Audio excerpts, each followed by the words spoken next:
Hello, squirrel friends. Welcome back to another Tuesday book review and makeup with me, Mondo. Today, we're going to be doing a book that I read very quickly because I just loved it. I know I love every book, I think. But it is Sadie by Courtney Summers. This is a fabulous book.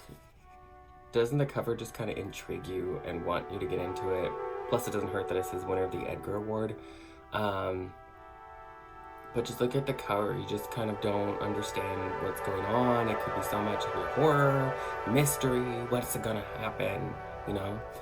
This book had a lot of hype when it first came out. So I kind of avoided it. I try not to get into things that are all hyped up because then I get disappointed. You know? Like I'm just like, oh, that wasn't as good as I thought it was. But damn, I waited too long. It was such a good book. The book is about, obviously, a girl named Sadie. But it is also about a guy named Wes.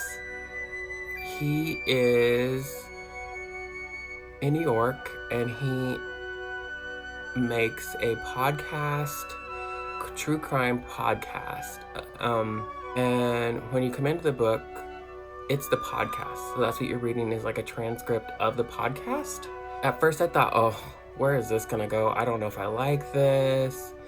I don't know about that. The overall thought of it was that I was gonna have a hard time getting into reading a manuscript. But then every other chapter, you're Sadie, so you're following her. But actually it was really cool and it broke it up really well because you get two different perspectives on what's going on and two different timelines. So when West is involved and filming and recording for the podcast, it is about 5 months ahead of Sadie's timeline. What happens is Sadie isn't in the best of places. They are in a small town called Cold Creek, Colorado. I did not look it up to see if it was an actual town. I do not think so. I lived in Colorado for a little while, but I do not know everything there. None of the towns sounded familiar, but Sadie's had a harder life. Harder than a lot of people. She lives in a trailer park.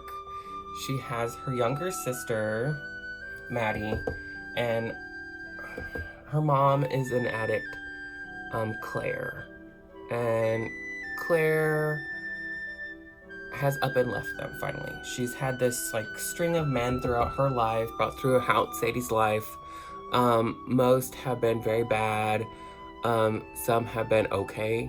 She said the one that was the best kind of just stayed out of her way and they both just pretended that they didn't know each other or existed. And then there was one named Keith. He stayed the longest. Her adoptive grandmother, Maybeth, who runs the trailer park where they live, just loved him.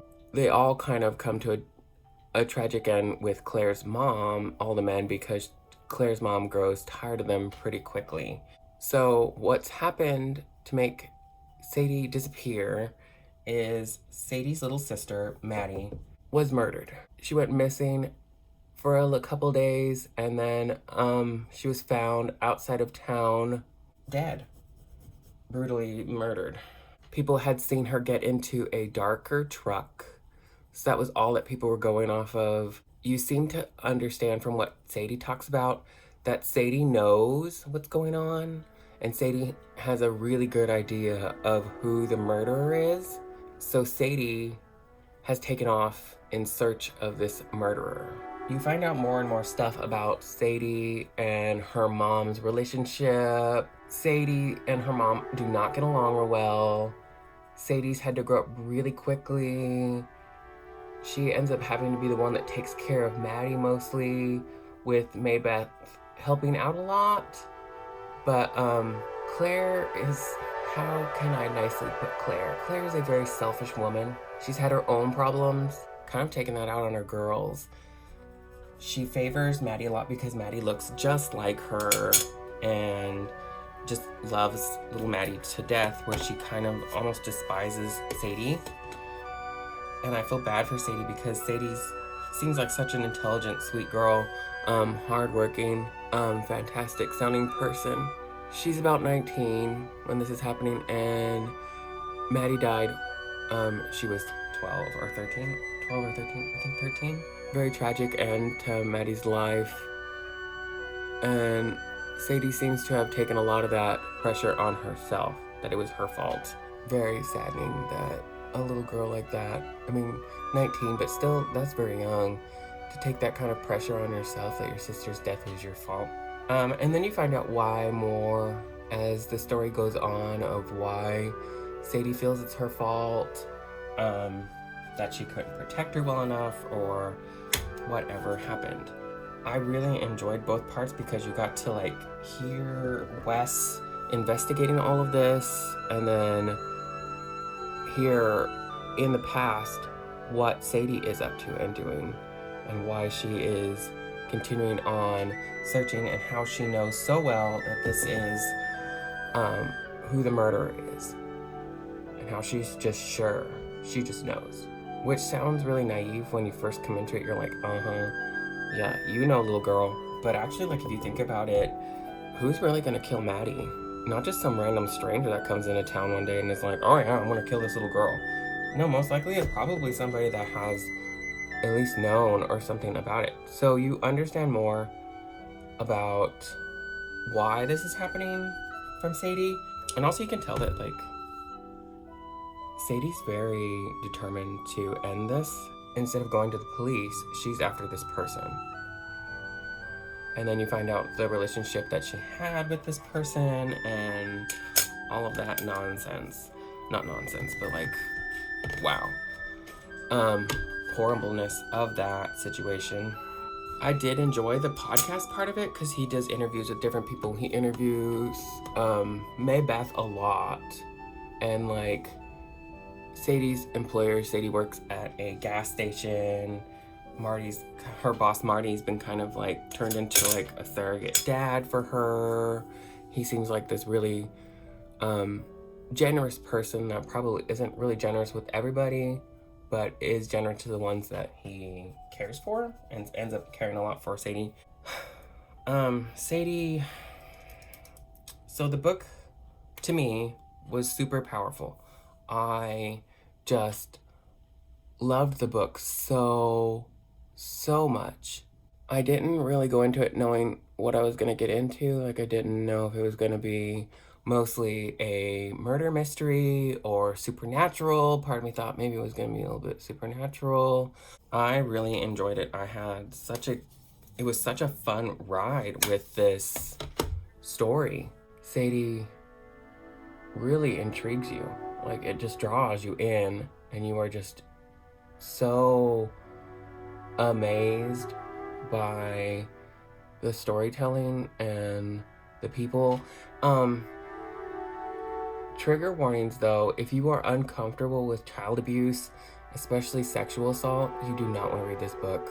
Just sorry, be a little bit of a spoiler for some people, but you have to know it going into it because some people are sensitive with that. And rightfully so. That being said, like, if you cannot deal with child abuse, I would just stay out of this book. Because that is a major part of the story. But I like the personal relationships that Sadie ends up making along her way. Sadie does have a stutter, and being able to, like, hear about someone with a stutter and the problems that she has.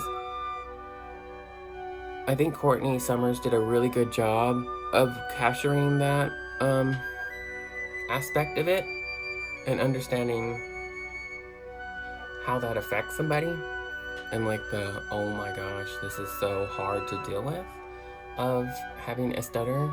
I was very invested. I was very emotionally invested throughout the whole book. I just loved Sadie, her spunky attitude, the power she has over herself, and how much drive that girl has. Oh my gosh.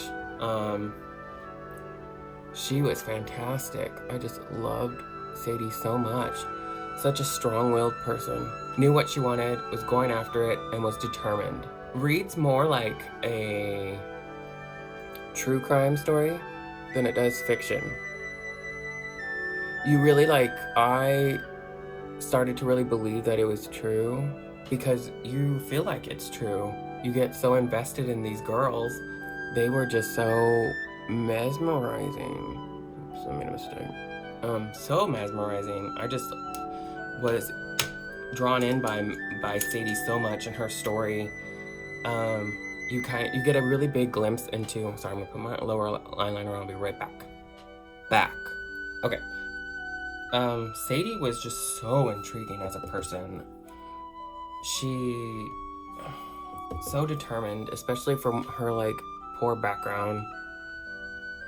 I mean that literally, the girl had nothing.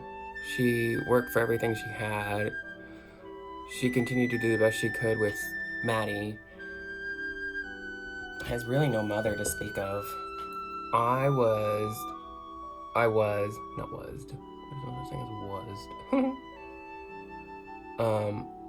mesmerized.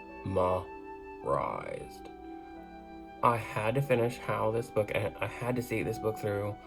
I had to know how it ended. Just loved it.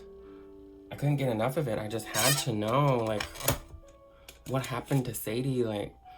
Was she okay? Is she gonna be okay? This book, I was so emotionally invested. I've never been emotionally invested in a book like this before. Never. I can't ever say a time when I have been so distraught over where the storyline was going or invested in the girls in general. Well, they match a little bit. See? You never get your eyeliner straight, but you try as your best. You never get I'm practicing so well on trying to get the wing to be better, but I'm getting better. It's not the mess it was when I first started. So I was so emotionally invested in Sadie. I know I've said that 500 times, but yeah. I was always oh my God, is she gonna get herself killed? How does she do all this stuff? And the girl doesn't have a single bit of phone. She doesn't have a phone. She gets rid of her phone early on in the story, right? As she buys a new car and takes off. The girl had to have been planning this for a while because she had enough money to get herself across the state and barely feed herself, but the girl was resilient. That's all I can say. Poor little thing, just so... Oh, and then Wes, how invested he got into it. Because at first he didn't want to do it. West was no, I don't want to do this. This sounds... He has a little girl. He doesn't want to think about this. But oh God, the podcast just added such a layer of depth to the whole story that you wouldn't have gotten if you just read it from Sadie's point of view. I thought at first, I was I'm not gonna like this podcast thing. I thought, oh, I don't want to read this. This might be so much fun. But it does sound fun as the audiobook, because I listened to part of the audiobook and that sounds really cool because it's a full cast for the audiobook. So if you want to listen to the audiobook instead, that's a legitimate way to do that. Oh, I just can't say enough good things about this book. This book was awesome. Let's read some of the discussion questions and see what we could, because it comes with discussion questions. In what way does the dual narrative structure of Sadie add to the reading experience? And I've already gone over this. It gives a different level of depth that you would never get just by reading the story. It's like you're listening to America's Most Wanted or Unsolved Mysteries. It gives it that kind of quality in a book. So great. Just a lot of insight you would never get from just reading a narrative. Amazing book, readily available at any bookstore you can find. It's I think it's newer to paperback, so it's not that Sadie I just couldn't get enough of. I just could not get enough of Sadie. A thriller, really a thriller, just as good as any Baldacci, Patterson, anything. She and Courtney Summers is an extremely good writer, especially to do this in two different, because if you look at it, she writes it like this for the podcast. So she tells you who is what, and she tells you their narrative as spoken. And then when you're in Sadie, you're just in normal book form, so just dialogue and thoughts. Just all the things that Sadie goes through. God damn, girl, like shit. That poor little thing. The journey she goes through, just like AJ Flynn said, flat out, just dazzling. Just amazing book. I can't say anything more good about it. There was nothing wrong about this book. Other than I wanted to read more. That's it. But if you like, or you're a fan of true crime, murder mysteries, thrillers, get into this book. Go out there and get it, girl, okay? Let me know what you think about this. Did you enjoy the book? Are you gonna go get it? What do you think about the look? Love it. I'm getting into pink lately. Getting into pink and trying to practice my cat eyes. So sorry that they're not perfect, but what is in life, right? Okay, as always, guys, I hope you are staying safe, being happy, wearing your mask properly, being nice to others. If you're having a bad day and you don't want to be nice to other people, just stay home. Stay out of it. Call into work. Don't do it to other people. They don't deserve it. Everybody's really stressed and trying their best right now. So let's just be aware of that for other people and pass that along. If you guys are enjoying the books and makeup, subscribe, share, suggest a book. I still need to read more books. I get caught up in the hazards of my job is getting distracted by other books. But I hope you guys are having a good morning, a good afternoon, a good Tuesday, good whatever day and week it is. Be safe out there. I love you guys.